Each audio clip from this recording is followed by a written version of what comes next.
Sí, primero felicitarlos por este magnífico ejercicio. Yo creo que aquí hay una connotación histórica en la pregunta que ustedes hacen, y es que estamos hablando de 3 décadas. Aquí el problema no es el 1 de diciembre del 2016 o la finalización del gobierno Santos o el inicio del gobierno Duque. ¿Por qué?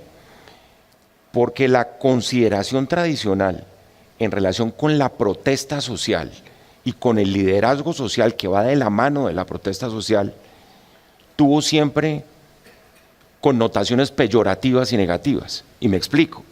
Antes de la Constitución del 91, lo que importaba acá era cómo eliminar al enemigo interno. El que hacía protesta social estaba necesariamente ideologizado y era un impedimento, clarísimamente, le incomodaba al sistema. Al punto que Colombia se gobernó durante muchas décadas por la famosa norma del estado de sitio, el antiguo artículo 121 de la Constitución, que lo traigo a colación no por legalismo, sino porque fue la patología de la evolución política de Colombia. Ahí hay un enemigo interno, ahí hay un problema de orden público, ¿y cómo se solucionaba? Estado de sitio. Yo recuerdo mucho en mis primeros actos de uso de razón política el paro cívico del presidente López en 1977. Y entonces salía del estado de sitio y venía de alguna manera como medida inmediata conculcar los derechos de los ciudadanos y tratar de arrinconar al que de alguna manera expresaba la protesta social.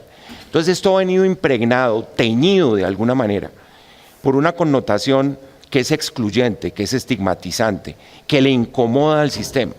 Y al incomodarle al sistema, pues lo que viene, independientemente de todo el esfuerzo que hizo la Constitución del 91, el consenso político más importante de Colombia, de lejos mucho más amplio que el Frente Nacional, fue el tratar de decir, sentémonos, somos diversos, esto no es solo Bogotá, esto no solo somos los blancos, los católicos y los que pensamos igual, que ese era el punto, ¿no?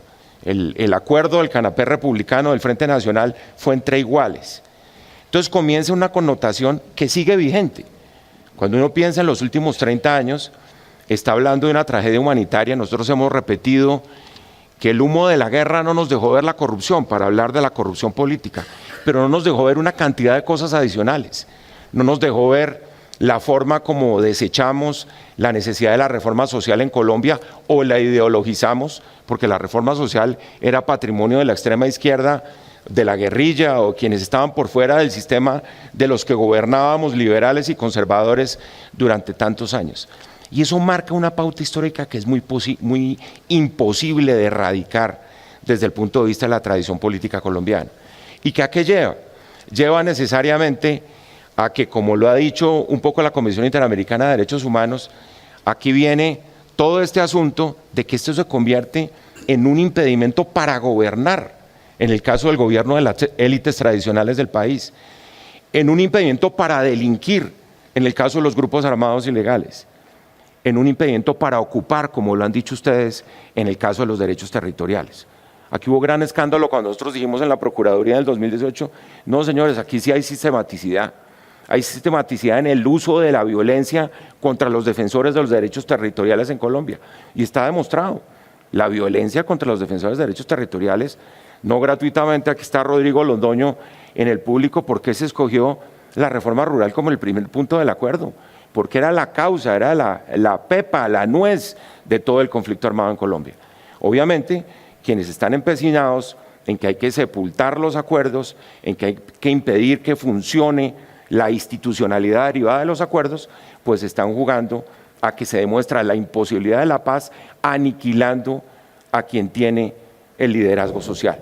Esa era la solución tradicional y sigue siéndolo en los territorios, más todo lo que muy bien han dicho acá los líderes sociales en el sentido de que aquí se trata es de seguir ocupando los territorios de Colombia con la ilegalidad, reinventándose los grupos armados, que es lo que se ha visto indiscutiblemente con las disidencias, con los nuevos, en fin, pero siempre apuntando a que esa es una situación incómoda. Por eso nosotros hemos insistido tanto como en ese trípode.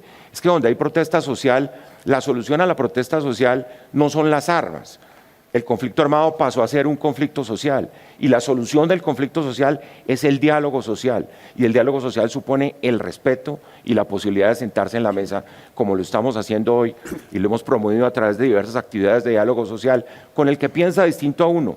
Veníamos acostumbrados en Colombia a pensar todos en la misma dirección porque todos éramos iguales y resulta que de la noche a la mañana descubrimos que no todos éramos iguales y para eso está la Constitución del 91 lista a garantizar ese punto.